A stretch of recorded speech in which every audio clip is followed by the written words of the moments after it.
Working Cows Podcast, episode 354. This episode is brought to you by the South Dakota Grassland Coalition. This episode is also brought to you by Ranch Right. Welcome to the podcast that gives producers a platform to discuss and share paradigm-challenging practices. Practices that have increased the effectiveness of their operation and the joy that their families have received from this lifestyle.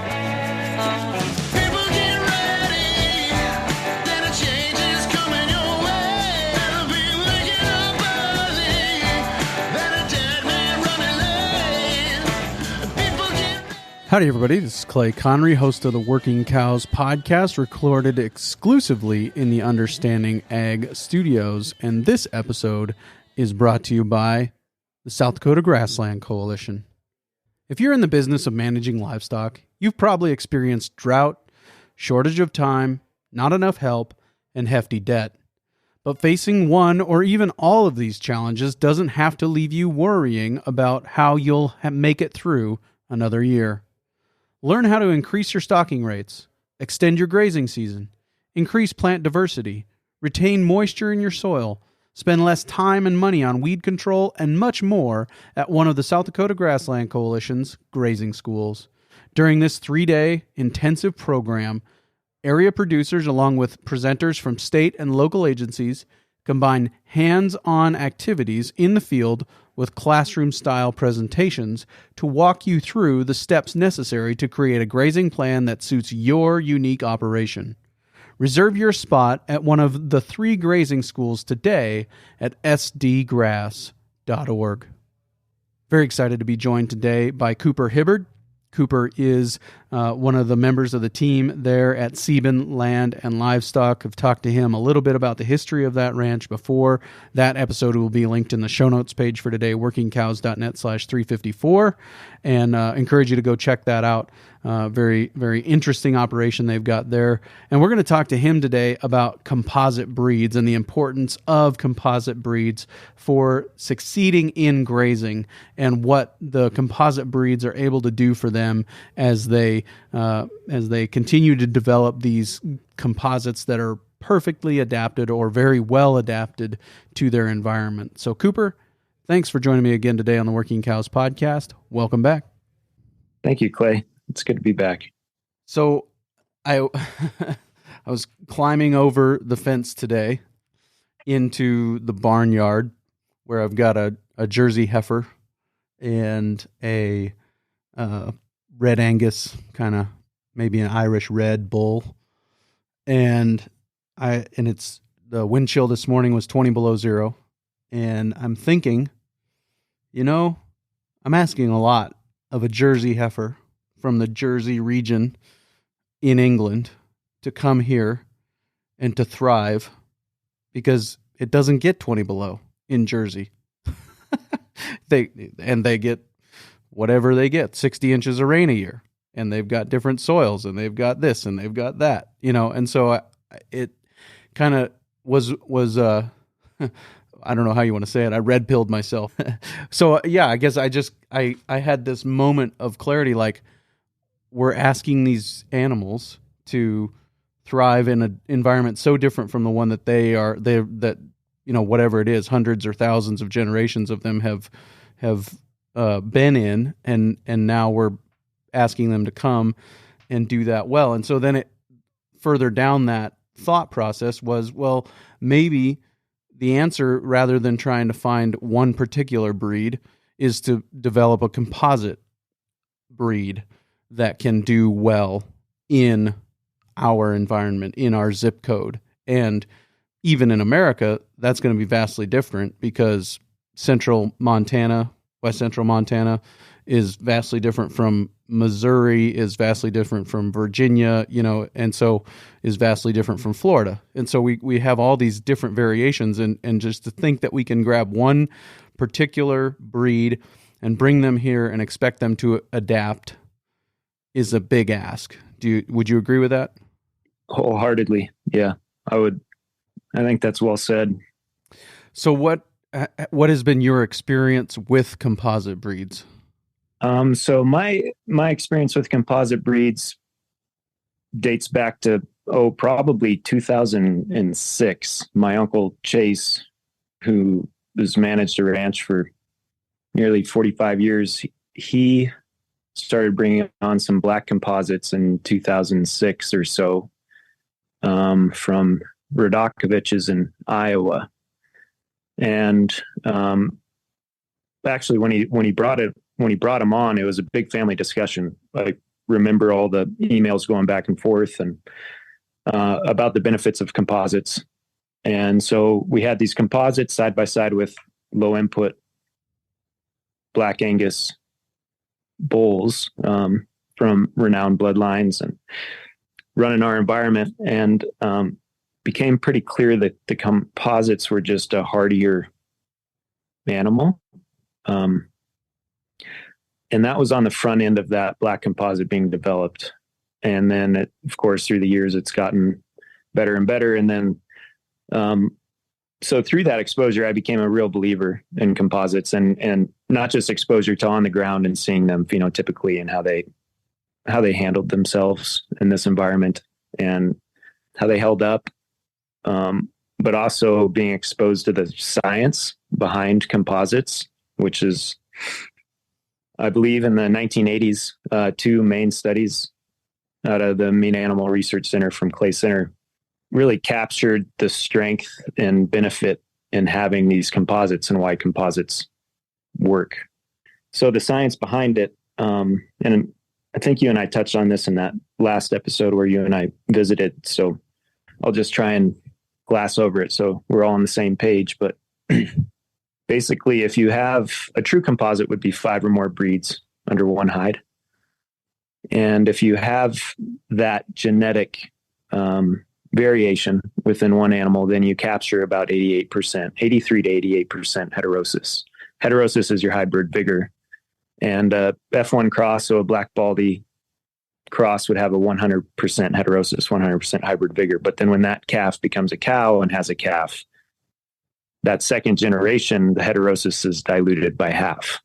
And then with each consecutive generation, it gets diluted by half. And so it becomes, if you're going to try and maintain some sort of hybrid vigor, a higher percentage of hybrid vigor, then you really need to have a very complex breeding program.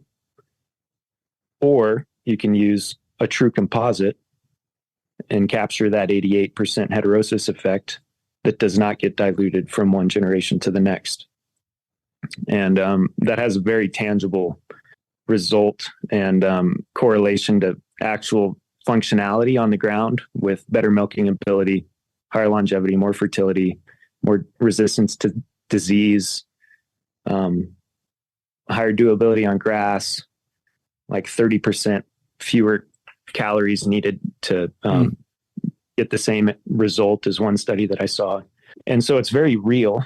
And so rewind eight years ago, I was exposed to Johann Zeitzman from Africa, and he's a real believer in composites.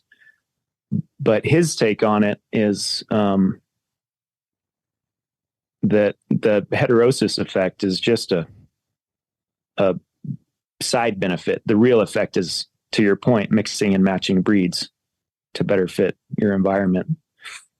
And so once I read through him, then I just kind of doubled down on how important composites are for functional genetics.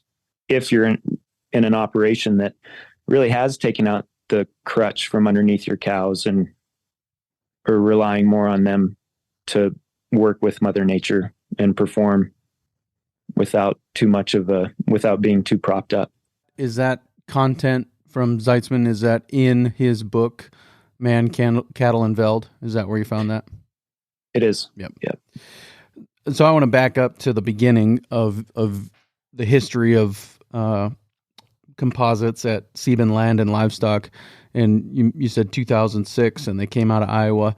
Can you tell me what prompted even looking? Do you know why Chase was even willing to look somewhere for composites? I don't really know the genesis of that story. I do know that he and Steve Radokovich were both part of this group called Western Ranch Managers group that would meet annually. And Steve is a fascinating, very knowledgeable, very savvy cattleman, and he understood the science and the power of the science behind composites. And so he, I think, starting in the 70s or 80s, started a composite, and then he also doubled down on that once the science came out from Meat Animal Research Center. And so, anyways, it was through conversations with Steve Radokovich that Uncle Chase was exposed to this concept, and really wanted to, and then through that relationship, wanted to experiment with these bulls and help Steve Radokovich kind of, be a sounding board for developing these. We'd put them through, a real world Montana ranch, rough country test. And I think that was valuable for both parties, because before that, Stephen mostly had I think he mostly had a red composite herd, and he started a black composite herd in the early 2000s. Is my recollection anyways. Sure. Yep. Do you remember what the composite was comprised of? Yeah. So Radokovich's composites, again, to my recollection, would be black and red Angus, Hereford, Simmental, Gelbvieh, Shorthorn, I believe Barzona, and I believe Sinopole. And I think they had just a splash at Tarente in there way back when. Yep. And is the Barzona, are all of those English or continental breeds, or is the Barzona an African breed? The Barzona is actually composite. Oh, okay. And I'm probably going to misspeak here, but I think it's Shorthorn, and either Hereford or Red Angus, and maybe Brahma. Sure. And then the Sinopole is more of a African influenced breed from the Caribbean. You brought them to Montana and put them on low input Angus, black Angus cows. Is that right?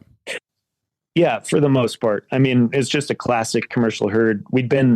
Meaning we were Hereford, 60s through the 80s, and there's, I don't know what else in there. A lot of Simmental at some point, probably in the 80s. So it's just kind of a classic rainbow herd. By the time the early 90s rolled around, and then Black Angus became really popular, and then it was more performance Black Angus genetics, just like everyone else chasing feedlot traits. And then by early 2000, we'd switched our calving date from February, March to May, and then from May to June. And that really highlighted the different type of cow that we needed to start migrating towards. And that's when the low input Black Angus genetics came online. So yeah, there's a few, would that be six years of buying these low input Black Angus genetics that these black composites came onto the scene. And it was an experiment. So majority of the bull battery were low input Black Angus genetics. And then, a fraction of it were these black composites. And then that pendulum started to swing to where by 2016, it was about, 95, 98% black composite bulls, and the rest being Black Angus. Sure. Were there common people that people would talk about at that stage as influencing their thinking on these things? Like, would Steve Radokovich have had influences, or would there have been influences even in the low input Black Angus genetics back in those days, that you were personally influenced by, that kind of just continued to shape this process? Oh, certainly the Lassiters. I was very fortunate to have. So I spent 2 years working on a ranch in Colorado after I graduated from college for Duke Phillips, who has since started a company called Ranchlands, and that was just an amazing, incredible experience for me. And Duke Phillips, both senior and junior, and I became very dear friends. But in that process, Duke had worked for the Lassiters, and the Lassiters started the Beefmaster. They founded the Beefmaster breed, which is also a composite. And if you haven't read the Lassiter Philosophy for Cattle Raising, it's a must-read book by Tom Lassiter, who was one of these guys who was just before his time.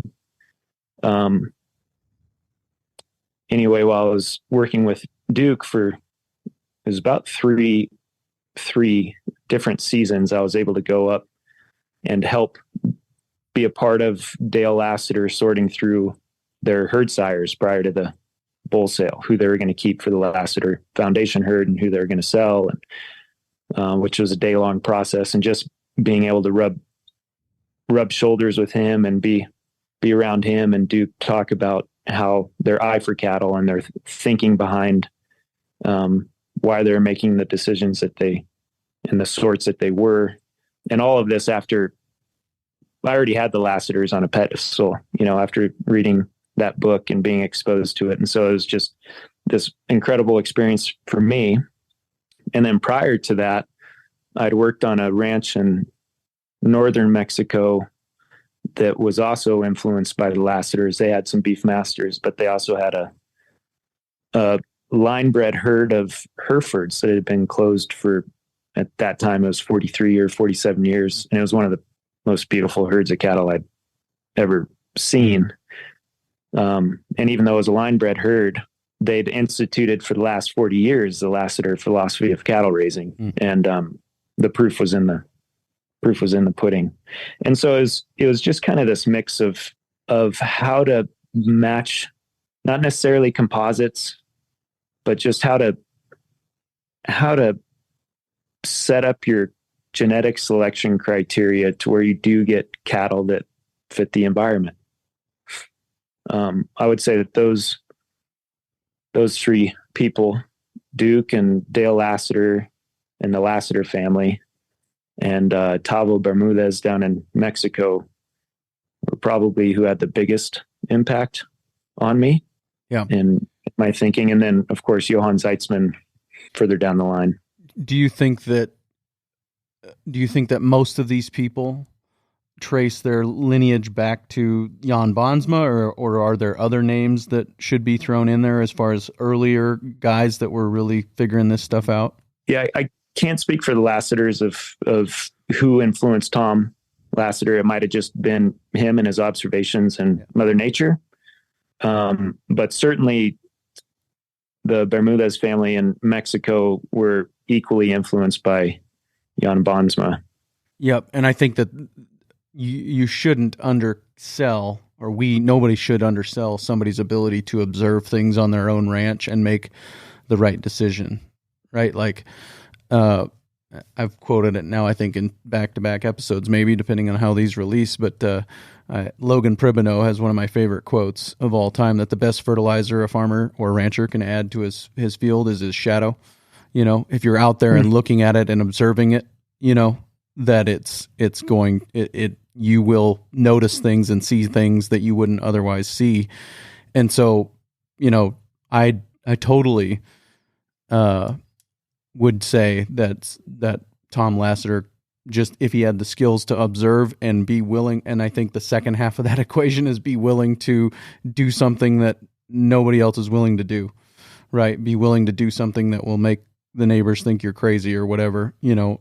Those two things together, if you're willing to look at it objectively and say, what am I seeing and what does it mean?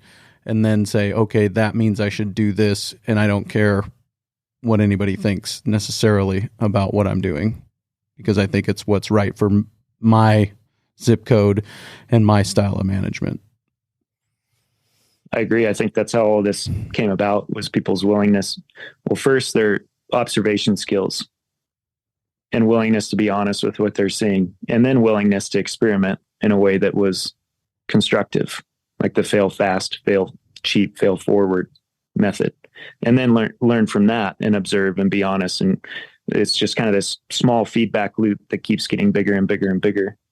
I appreciate that Logan has that quote. We've got my great grandmother, I guess, always used to say, and so it stuck with our family, something very similar, in that the best fertilizer for the soil is the footsteps of of the master.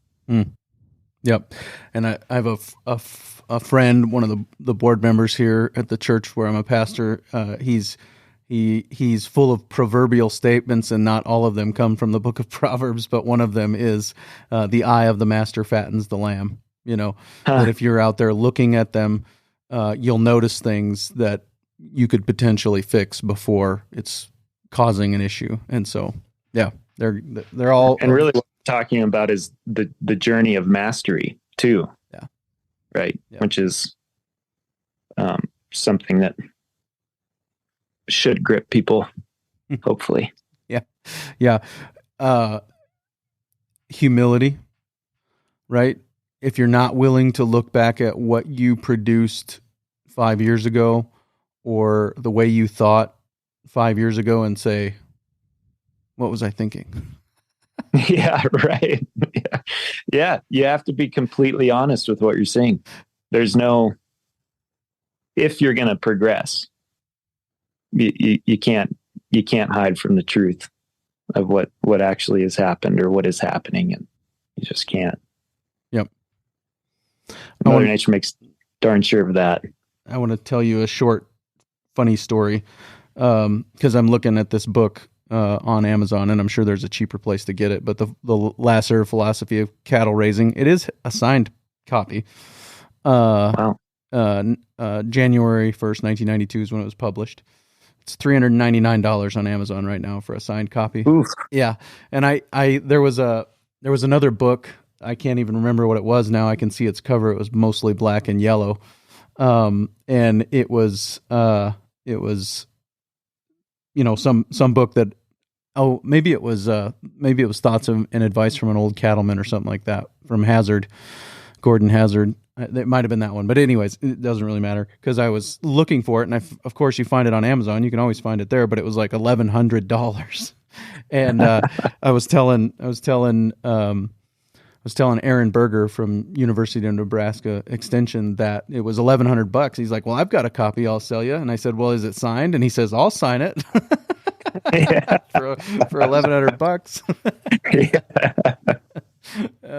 But anyways, so yeah, I'm sure you can find it cheaper somewhere else. Actually, PowerFlex, maybe that's where the yellow and black comes in, but PowerFlex sells that book for $40 or something like that. So I mean, you can find it, and I haven't dug around to find the Lassiter book, but I'm sure you can find it somewhere. And if not, I'm sure Cooper would sell you his for $1,100. So yeah, there you go. I didn't sign it. Actually, I think that is signed by Dale, so maybe $1,200. Yeah.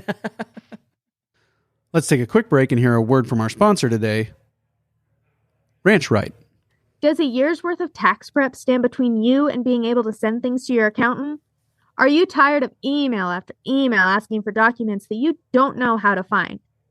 Are you wondering exactly how much money you're going to owe the IRS this year and have no clue how to even start to figure that out? We've been there, but you don't have to. Hire Ranch Right today and know where your business stands. After all, taxes are a part of life, but Ranch Right helps you with data entry, bookkeeping, gives you reports that you can make sense of, and helps with a realistic outlook of what your business needs this tax season.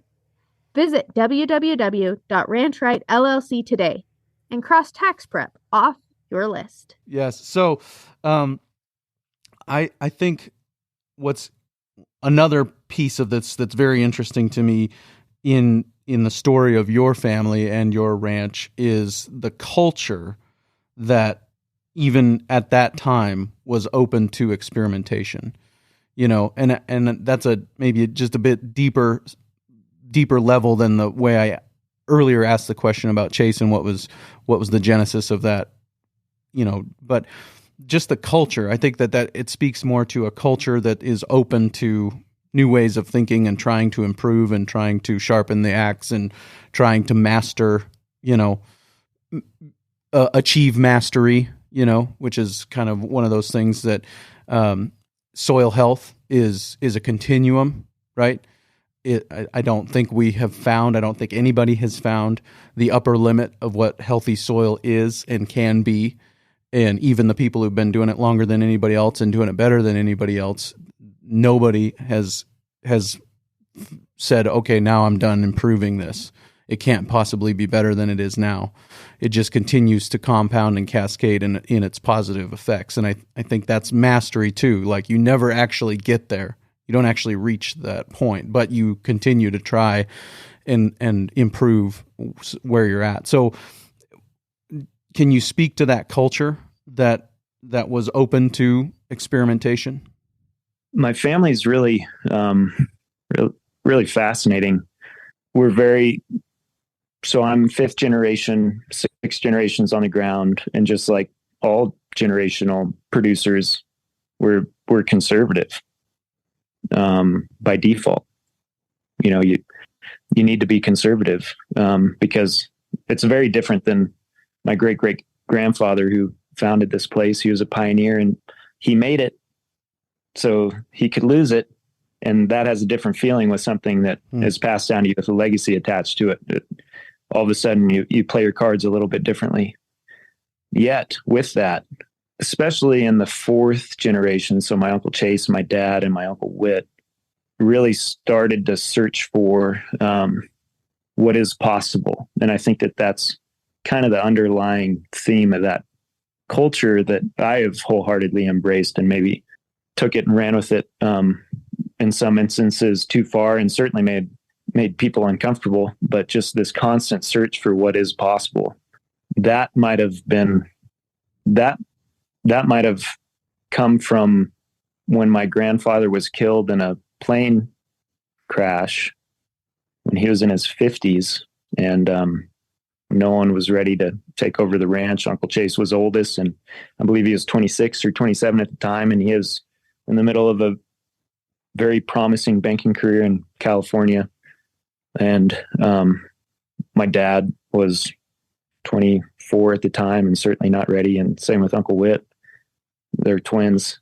And so they came home, and it was advised by all forms of counsel to sell the ranch. And then Dad and Uncle Whit and Uncle Chase they couldn't do it. They're like, we'll be damned if we sell this place. And so that might be where that was born about, was we're going to make this work. We have to be creative. We have to find what is possible while shepherding and stewarding what we have. So that might be the spark of that culture. It's probably a reignition of that because of who my great-great-grandfather was. He was certainly a resilient, very savvy, very humble pioneer. And so, yeah, I think it's that mix between, really stewarding what we have, but also knowing that, and this is something that I took hook, line, and sinker and just saw the writing on the wall when I was a teenager, was we can't keep doing what we've always done. It's not going to work. We won't have a ranch by the end of my career if we did. And so that's why I became very, very hungry and intent on going out and learning from people who are doing things differently in a progressive way that was building soil and growing more grass and breeding for the right type of cow in order to graze the way that you need to graze. I was very serious about that. And that is still what drives me, because we've got to find a new way. There's got to be a new model. And what's been so encouraging is that I think that what we've been finding out here is very, very promising. And I think it is breaking through towards that, this building this momentum to take it to the 6th generation. And that for me is what it's all about. That for me is why I'm here talking to you about composites, is because I think that's part of the answer for us in our system. I'm not saying for everybody, but for us in our system and what we're doing, that's part of the key moving forward. Yeah. Was your great grandfather came to bare land? Is that right? Came to that place. There was nothing there when he got there. So he walked across. He was basically an orphan when he was 17. His His family immigrated from Germany when he was 2. They ended up in Illinois. And then when he was 17, he and his brother and 2 friends basically walked out from Illinois to the Gallatin Valley, which is Bozeman, Montana, following a wagon train. That was in 1864. And anyway, he got into freighting, and from freighting, after numerous years of freighting, he'd buy old used up oxen, fatten them on grass, and sell them to mining camps. And that's basically how he got into ranching. He became very successful, and he bought and sold ranches all over the state. And at the end of his career, he had 2 main ranches, Sieben Ranch and Sieben Livestock, and 2 daughters. And each daughter got a ranch, but both of those ranches he'd purchased from other settlers. Yeah, but it still speaks, walking basically from Illinois to the Gallatin Valley. It still speaks to that pioneering spirit, and I'm trying to think of the polite way to say this. Just courage. I mean, incredible courage, incredible fortitude. All of those things, and frugality, all of those things. So I think it all contributes. We call it a heritage for a reason, because it does influence who we are, even still, to this day. And so I guess, was that time when your grandfather was killed, was that also in the 80s? That was in 76. Okay, so kind of right on the front end of the 80s. So I think those periods too probably contribute to, if you're going to survive this, you're going to have to think and do differently than maybe you have been used to thinking and doing. Is that? Yeah, I agree. And I think that we're in similar times now. I would also agree with that. So, continuing on with the composite discussion, I think that there is a possibility of tipping the scale too far one way or the other. You can sacrifice productivity for efficiency and vice versa. And so I think that have you had to continually manage that balance, or is that maybe I'm making a false dichotomy? Maybe it's not. Maybe that's not true. I don't know if you're making a false dichotomy. I think it's very possible. I haven't had to manage it per se, because we haven't gotten out of whack in either end. But so what we're paying attention to, and really the focus behind this, is just very functional genetics. That's it. Just functional genetics. Can you define what you mean by that? Calving ease in a lower birth weight calf that's super vigorous and stacks on weight quickly, is very healthy. A cow that is highly fertile and raises a healthy calf. I mean, end of the day, it's how many pounds are weaned per acre with as little cost as possible. So whatever goes into that, plus functional from the standpoint of, I'm not closing my eyes to what happens after they leave the ranch. I'm not going to be ignorant of that. I'm going to be highly sensitive to what kind of a product we're actually producing. And so we're keeping track the calves, what they're like when they're born. We've been breeding our heifers to our own home raised composites for a number of years now, and we calve out up in the mountains, and we're riding through them every day. And we have to pull some calves, but it's at about a 4% pull rate, which is acceptable. So we keep track of that. We keep track of breed ups. And then we also have had different routes. We've been part of Country Natural Beef for a number of years. And so we get their performance in the feedlot, because we retain ownership on them through the feedlot. So we get feedlot performance, and I actually, as well as carcass data, and I kept track of our composites versus our own Sieben composites that we've been developing, and they outperform everything else in the feedlot. So they're outperforming on the ground, they're outperforming in the feedlot. And then we also have an outlet of sell to a grass-fed beef company in Missoula, Montana. And so we've got a feedback loop on how that product is in a grass-fed form, and it's all very, very positive. And so we're just keeping track of everything that adds to the bottom line in a meaningful way without getting tunnel vision on anything. Right. Just kind of keeping it all in balance. Are other programs different enough that you don't get docked for, carcass yield and for some of those things? Because I'm imagining that these animals are smaller at finish than some of their conventional brothers and sisters. Am I right? Than conventional, yeah, certainly. But no, we haven't gotten docked. But I would imagine part of that might be because it is country natural beef, which is a short fed program. So they are going to be lighter carcasses to begin with. Plus a lot of the producers in that, I think, would be of the same philosophy as us, where they do probably have smaller animals. But then again, when we have sold yearlings on the video, oftentimes we're top of the market because feeders like composites. They know our cattle, they know our genetics, and they know that they'll feed well. And also something not to be diminished either is part of the reason that I think that they feed out so well is because of the handling that they've had. We take low stress livestock handling very, very seriously. We've been serious students of Bud Williams for 2 decades and have a lot of improvement to go. But part of the benefit of adopting that type of philosophy and working cattle the way that we do is we're teaching. We want animals that are sensitive and respond well to pressure, but that can also handle pressure psychologically, can handle pressure because they know that there's a release.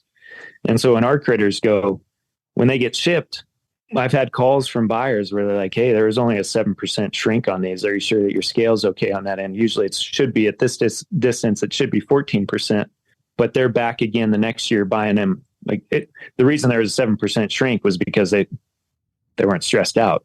Right. And then they're back again buying the next year because they fed out so well on that end. They can handle pressure. They can handle stress. They're just emotionally and psychologically fit for that. Yep. Sorry, another segue, funny story. I'll never forget the first time I reached out to you to talk on the podcast, and your first response was, "Are you sure you don't want to talk to my uncle?" Yeah. Yeah, he's the famous one. Yeah. Which, to my chagrin, I still haven't done. To my shame, I still haven't talked to him. So, but we'll get that done. Lord willing, eventually we'll get that done. But anyways, so another piece of this that sounded important to me was the experimentation aspect of it. And what you said was, and in the original, back in 2006, the original composite experiment was 10%. Is that right? 10% of the bull battery probably was something like that. Yeah. Smaller. I mean, it wasn't near half or anything like that. No. And so then you rattled off, fail fast, fail cheap, fail forward. Right. And so these safe to fail trials, as some would call them, if I fail at this, it's not going to break I'm not betting the farm on it, literally. It's just something that we're going to try and keep an eye on and see how it works. So, has experimentation continued to be a part of this? Have you continued to research breeds and find new breeds and say, well, let's see what they can bring to this herd? Yeah, I would say that ethos has stayed strong throughout this entire process. So when we first started developing what I'm calling the Sieben composite, it's basically Radakovich composite. There's some Leachman composite genetics back in there, but mostly Radakovich. And then I basically made a balance sheet of what our strengths and weaknesses were as a herd and tallied up all the weaknesses and then tried to find a breed that would address all those weaknesses, and found this breed called Aubrac, Aubrac, which is a French breed. Aubrac is a region in France that's high altitude, cold climate, very short growing seasons, don't really grow much grain. So that breed had been selected for their durability off of grass for centuries. And so also majority of the composite that we'd had, once you tallied up the actual percentages of the breeds that made up that composite, were majority British. And so I was wanting a continental for a higher outcross, for higher heterosis, more hybrid vigor, but also wanted smaller, moderate, smaller frame. And Obrock is a moderate to smaller frame continental breed with a high meat to bone ratio, highly fertile, good mothering instinct, lower milking ability, but higher milk fat. They've won a bunch of the grass-fed beef competitions in France and in Ireland. Anyway, I found an Obrock bull, and here in Montana, it was the rancher was going to just haul him into the auction ring in town. He was retiring him as a 6-year-old stud, and so I was like, well, we'll buy him. So we bought this 6-year-old Obrock bull, and there's 2 ways that we select bulls. One is riding through our 6-year-olds, riding through our mob, which is all our cows that are 3-year-olds and up, and selecting anything that's 6 years old and up that fits our criteria. If it has a bull calf, and this happens during the first cycle, calving in the first cycle. If it happens to have a bull calf, I don't care what the calf looks like. We'll rope it and put a tag in its ear, and then it stays intact during branding. The second way that we select for bulls is putting a bull in early, like a month and a half early on our calving first calf heifers for 30 days. So these 2-year-olds, they start calving 25, 30 days later. After they start calving, we'll drop a bull or bulls in of our choosing, and then we'll pull them 3 weeks before the rest of the bull battery goes out. So they breed the elite of the elite, the most fertile heifers in that peer group. And so that's what we did with this Obrock bull, is, to your point, a smaller, safe experiment, because it's not like there's going to be many calves. And sure enough, we only had 6 half-blood Obrock bulls that following April. And 6 half-blood Obrocks, 3 of which were bulls that following April. And then once they were yearlings, we put them in early on our calving first calf heifers to get the quarter bloods. And we paid attention to what those quarter blood calves were like, saw that there was low birth weight and they're built right. They're built like little torpedoes. And then we started collecting those half-blood Obrock bulls and AIing them to our heifers. And pretty soon we had hundreds of quarter blood Obrock calves. And we just kind of hit the pause button, because I wanted to make sure it wasn't moving our carcass traits or feedlot performance backwards, because everything else had been moving in a positive direction. And we got all the data back, and everything, and on that end of it, feedlot and carcass was also moving in a positive direction. So once that happened, then we're all in. Majority of our bull battery is all home raised now, and of that, a majority are quarter blood Obrocks. And then we're now in the middle of what I'm calling phase 2 of building our composite, which is stacking composites on top of composites. So we're taking those quarter bloods, we're putting them in early on our calving first calf heifers, which are all full composites by now. And by doing that, we're tightening the bell curve. That's one thing I didn't mention earlier is even though you have a higher genetic variation in a composite, because you have 5 or more breeds under the same hide, it actually narrows the bell curve for genetic expression. So you'll get a more uniform calf crop with a true composite than you will with even a purebred herd. And so in this phase 2, where we're stacking composites on top of composites, it did tighten that bell curve. And that's one of the things I noticed this last fall when we were sorting through our bull calves. They were just all cookie cutters. It was unbelievable. And we hit the pause button on that. It was just a 1 year on the phase 2 to give it some time and start getting some feedback, let that feedback loop come around. I was very impressed. We were very impressed with those bull calves, and the heifers looked great, but that report card hadn't come in. And then, this part of the country, everyone's breed ups were down in this part of the country this last year. And those, as well as ours, were a few ticks down, but those phase 2 heifers, yearling heifers, bred up at 100% under the same management. So that's very encouraging. Maybe it's a fluke. There's a lot of variables in that, but it's also encouraging. And so after that, now it's like, all right, I'm all in on phase 2. We'll do that for a number of years. And then phase 3 will be bringing in another outside breed, which I did last time I visited with you. I was saying,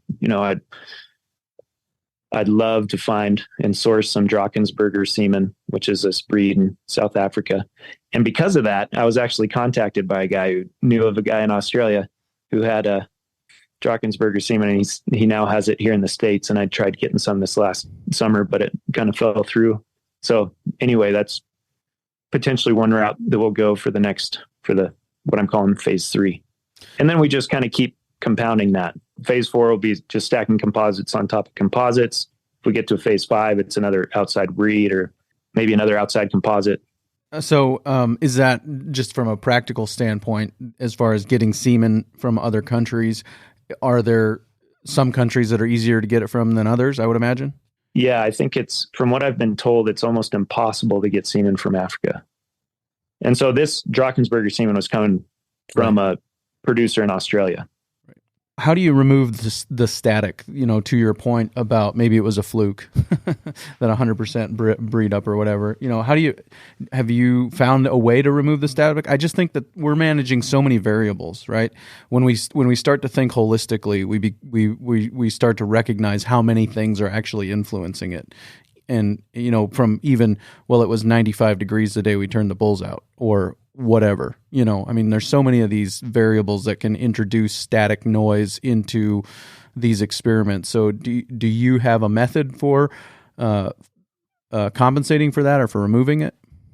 Some scenarios, all it is just static soup. And then other scenarios you can actually boil down to, here's 2 good examples. So ever since we moved our calving date from February and March, that first year they made the jump to May 15th. And then after that, it was June 10th. And we'd been in June 10th for a long time. And 2 years ago, we moved it back to like May 28th. But ever since changing the calving date, we've had a heck of a time getting our cows to breed back. And that's part of this. There's 2 real pushes from me for like really getting our genetics right. One is to graze the way that it's obvious that we need to graze. And 2 is so that they can also do so and perform at the same time. So breed back, raise a good calf. And once I came into this seat and was at the helm 10 years ago, I was really trying to get this breed back thing figured out. And it was just year after year. You think they're going to come in and our goal is to breed up in the low 90s and we'd be in the high 80s. And it's just felt like I was hitting my head off the wall. Cause everything, it seemed like there's a lot of cycling. Patties were hitting flat. We're taking nutball samples every month. They should be good. Right. But you're kind of in the middle of the storm. And I was almost at a breaking point where it just didn't make sense and it was driving me nuts. And so we'd had a NRCS agent coming out and taking fecal samples for nutball analysis, which stands for nutritional balance, where it tests the crude protein and amount of energy and mineral levels and correlated with that cow's diet, what she's getting, what she's eating. And a part of that test is you have to body condition score the cows, which is subjective, but it was the same NRCS agent every month, which takes a lot of the subjectivity out of it. And so I pulled all the data for it had been 10 years, I think, on those nutball samples and graphed it out from May through October. I graphed out the crude protein level, and then I graphed out the body condition score, and then the correlating breed back for that year, just to see if there's any rhyme or reason, because we couldn't make sense of it on the ground. Just didn't make sense. We're trying so hard. Because part of the question was, should we supplement the cows through breeding? And when that decision is on you, and it's a decision it's going to cost tens of thousands of dollars. And you go out in August right before bulls go out. It's like, no, they're body condition 6. Their patties are hitting flat and sloppy. There's no way I can justify spending tens of thousands of dollars right now. So it's like, I really needed just like this rule of thumb management direction to help me do my job and clear out this static noise that you're talking about. And so what became clear was, and this is also what was frustrating was, all the science that's done has been done based off of a different model. Calving and body condition score 5 is like the number one determinant for whether or not a cow breeds back, or one of the main determinants. For us, that certainly wasn't true. Our cows are always in calving and body condition 5. But if our cows are calving and body condition 6, they could have a constant slide in body condition through the remainder of the year and breed back in the 90s. So that was one rule of thumb that became clear. The other was, if they're gaining or maintaining condition the month prior to bull turnout, they'd breed back in the 90s. If they did not calve in body condition 6, which doesn't happen very often, and lost body condition the month prior to bull turnout, then they would not breed it back in the 90s. So then that quieted all the static. It's like, this is what's happening, which I'm sure a lot of your listeners right now are like, well, duh, like, of course. But for us, it was a hard thing to navigate through. There was a lot of noise going on, a lot of variables to try and sift through: heat, flies, water, grass, predators, all of what you're talking about. So the rule of thumb now is, well, if they're not body condition 6 when they're calving, we're buying supplement, and we're going to supplement 3 weeks prior to bulls going out. Sure. That's it. Yep. And so that was a huge relief to have that.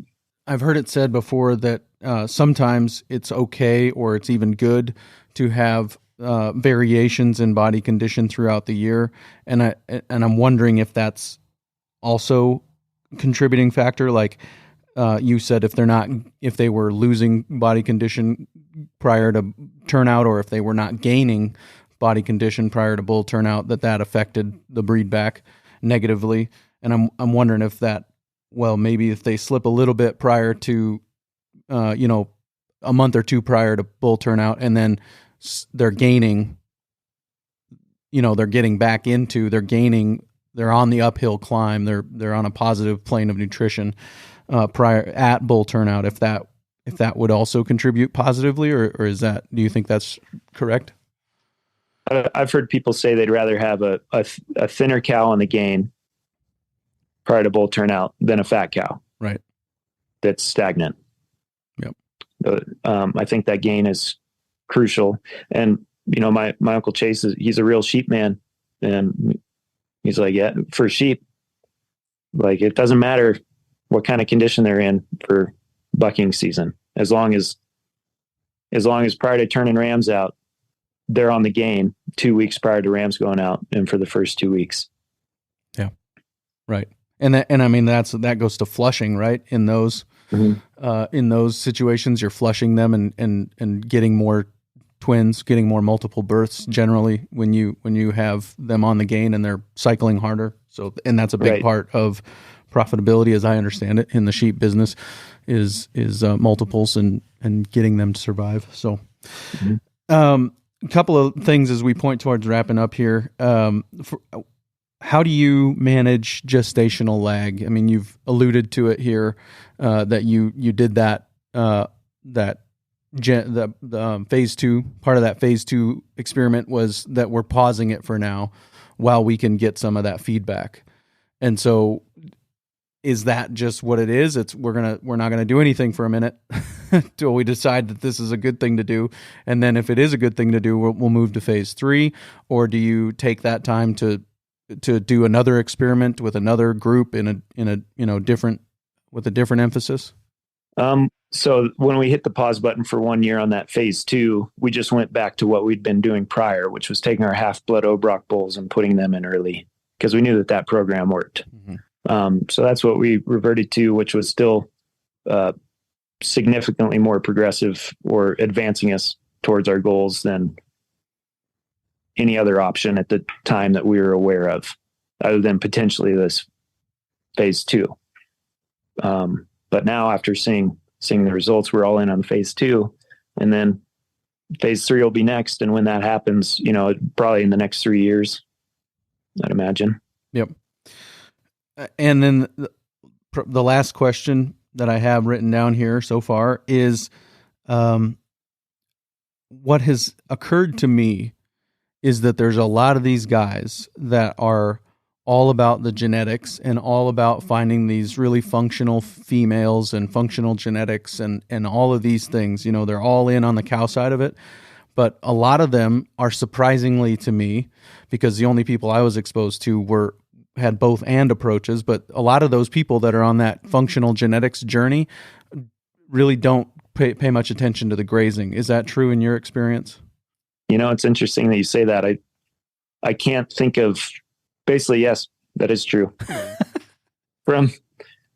And I know that there's other people that are paying attention to it, but I would say generally speaking, it's if you're obsessed with the type of genetic selection that you're talking about, that's where a majority of your focus and energy goes, and maybe less so on the grazing front. Which ours, we were doing the composites. This is another maybe important point. We were doing the composites, but for me, after traveling around, studying, I traveled around, worked for other ranchers for 4 years after graduating college, and just was really, really passionate about grazing and what you can do with grazing. And that's what really spoke to me, and what I wanted to come back home and implement on a big way and experiment with and figure out what way forward. And again, it was through all these experiments, and it was about 8 years ago after being exposed to Johan that we started playing around with non-selective grazing, and it became clear that was the way forward. However, in doing that, it also became clear that our grazing management had outpaced our genetics, and we needed to take that focus and put it on breeding for the right type of cow to graze this way, because we can't afford not to. To me, it seems like if you focus on the genetics and neglect or ignore the grazing, you've only got one pedal on that bicycle. Am I wrong? I agree wholeheartedly. You're with how I see the world, you're not wrong. But and I'm not saying that you can't do that and be profitable, but I think that you're leaving something on the table if you're not. Well, I think it goes back to kind of what we were talking about earlier, where we can't keep doing what we've been doing. It's not going to work. And people, with how the cattle market is right now, there's a lack of curiosity or necessity. Right. No, people aren't backed into a corner. Mm-hmm. And so the mother of invention doesn't walk into the room, and so it's, that's the benefit of when times are hard, is people, really, really search for what is possible. Yep. And,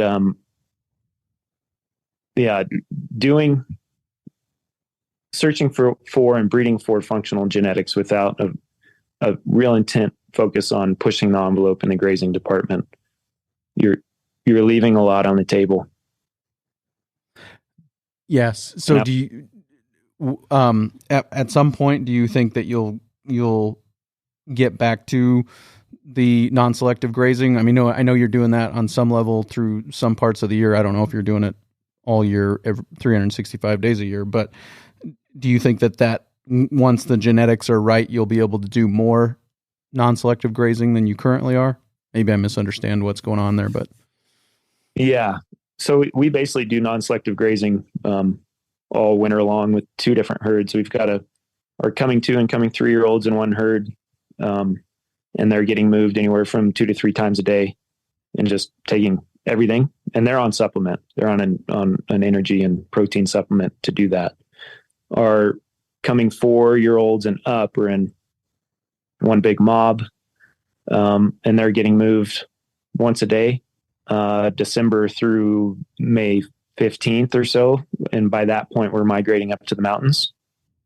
And once a day, that's all non-selective. I mean, they're taking everything. They're no supplement. And we've been gaining body condition from December through April, 2 years in a row. It was 3/4 of body condition score gain, which when you add that out, if one body condition is 100 pounds, that's 2/3 of a day, 2/3 of a pound average daily gain. But the reason we're able to do that is because of our cool season grasses that we have, native grasses that are, 7% protein. So that for us is our unfair advantage. And then fast forward to third week in May, we're migrating up into the mountains, into our summer country, a lot more terrain. And the graze periods prior to calving will be 3 days. And then calving will open it up to about 10 days and then ratchet it back down anywhere from 5 to 8, depending on the terrain. But the nutritional plane is much higher. And for the most part, they're non-selective grazes. But to your point, when was it? 2 years ago, last year was very humbling winter. Not only was it incredibly hard weather-wise, but from a forage perspective, it was very humbling because we'd had a super dry summer. There wasn't much organic matter, but we had a very good September rain. And so there's 6 to 10 inches of green grass. And so the ratio from green grass to dormant feed was way out of whack. And it was as if we're grazing our cows. I mean, it was washy all winter. It was as if we were grazing our cows in April for 5 months. And so they were never content. It was really hard they were never full. And I mean, ideally we could have been setting out straw bales or something like that, but you just can't get to a lot of these places with